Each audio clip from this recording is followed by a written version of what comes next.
فیلمی گەڕانەوە بۆ کەرکووک ساڵێک لە ناو ئاگر لە دەرهێنانی هونەرمەند کەیبەهارە و دوای 25 ساڵمانەوە لە دەروی وڵات باز لە گەڕانەوەی خۆیەکا بۆ کەرکووک. ئەم فیلمە لە فێستیڤاڵی فیلم لە پاریس نمایش کراوە. بۆ قسەکردن لەسەر ئەم فیلمە و فێستیڤاڵەکە ڕاستەخۆ هونەرمەند کەیبەهارمان لەگەڵدایە. کاکەیبەهار سڵاو لێبێ. سڵاو لە ئێوە، سڵاو لە کوردستان. کاکەیبەهار ئەگەر بکرێت بە کورتی باز لە ناوەڕۆکی فیلمەکەمان بۆ بکەیت. بەڵێ گیان، لە ساڵی 1970 من کوردستانم بەجێهێشت، ڕەسەن خەڵکی کەرکووکم. بۆم نەبوو بگەڕێمەوە بەهۆی ئەوەی لەسەر لیستی ڕەشی سەدام حوسێن بووین. تاکو لە 2005 بۆ یەکەم جار دوای 25 ساڵ ئەوە بوو بڕیار لە دەنگدان هات، یەکەم دەنگدانی دیمۆکراسی بەناو دیمۆکراسی لە عێراق. منیش پرۆپۆزالێکم نرد بۆ کەناڵی BBC، پێیانم گوت لە ڕاستیدا ئەوە خواستی هەموو ملەتی عێراق نییە، بەڵکو بوارێکی تێدایە زۆر لێکراوە، ئەگەر ماوە بە کورد بگرێتن ڕەنگە دەنگ بۆ شتێکی تر بدات.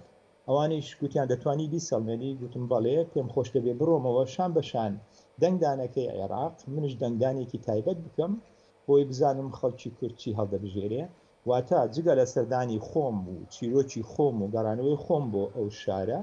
لە هەمان کاتیشا هەڵسام بەو دەنگدانە بۆی بۆ جیهانی بسەڵمێنم کە خواستی کورد شتێکی جیاوازە. ناوەڕۆکەکەشی لەوێوە چووە گەشتێکی تر، چونکە دوای ئەوە دەنگدان کرا بۆ دەستور، دوای ئەوەش دەنگدان کرا بۆ پەرلەمان لە عێراق، واتە سێ دەنگدان، واتە وای لێ هات من یەک ساڵێک هاتو چۆم کرد بۆ یەشناوی ساڵێک لە ناو ئاگر. ئەو کاتەش کەرکووک بەڕاستی ئاگر بوو بەهۆی بواری زۆر ناخۆشی شارەکەەوە بەدەست بە تایبەت تێرۆریست و تەقینەوە و ناحەزانەوە. دوای ئەوە ساڵێکیش بۆ پێچانەوە و بۆ کۆتایی هێنانی پۆست پرۆدەکشنی فیلمەکە توانیمان بە بەرهەمێکی نەوەت خولەکی، واتە فیچە فیلم دۆکومنتەری، ینی بەڵگەنامەیەکی فیچەر درێژ هاتینە سەر ئاست و هاتینە ناو بازارەوە بە فیلمەکە. ئەوجا لەو سەردەمەیە فیلمەکە چووە کەناڵی BBC، دوایەوە PBS، دوایەوە کەناڵی جەزیرە. لە ڕاستیشدا لە کەناڵی جەزیرەکە نیشاندرا، خەڵکێکی گەلێ زۆر تووڕە کردبوو لە وڵاتانی عەرەب، نامەیان بۆ جەزیرە ناردبوو، تەنانەت داوای ئەوەیان دەکرد کەوا دەبێت دابخرێت چۆنەکرێ ئەمە کێیە ئەم کوردە چۆتە سەر ئەو کەناڵی ئێمە و داوای ئەوە کاتن عێراق جیا بکرێتەوە و کوردستان بکرێت بە دەوڵەت. بەڵام خۆشبەختانە ئەوان پشتگیر بوون لە فیلمەکە و دوای بەدوای ئەوش چووە چەندان کەناڵی تری لە جیهانی و هەروەها چەندان فێستیڤاڵ و بوو بە دیستریبیوشنێک بە ناوی ئەوانەی کە بڵین بڵاوکەر بە ناوی پێگەسۆس، ئەوانش وەریان گرد و وەکو DVD بڵاویان کردەوە.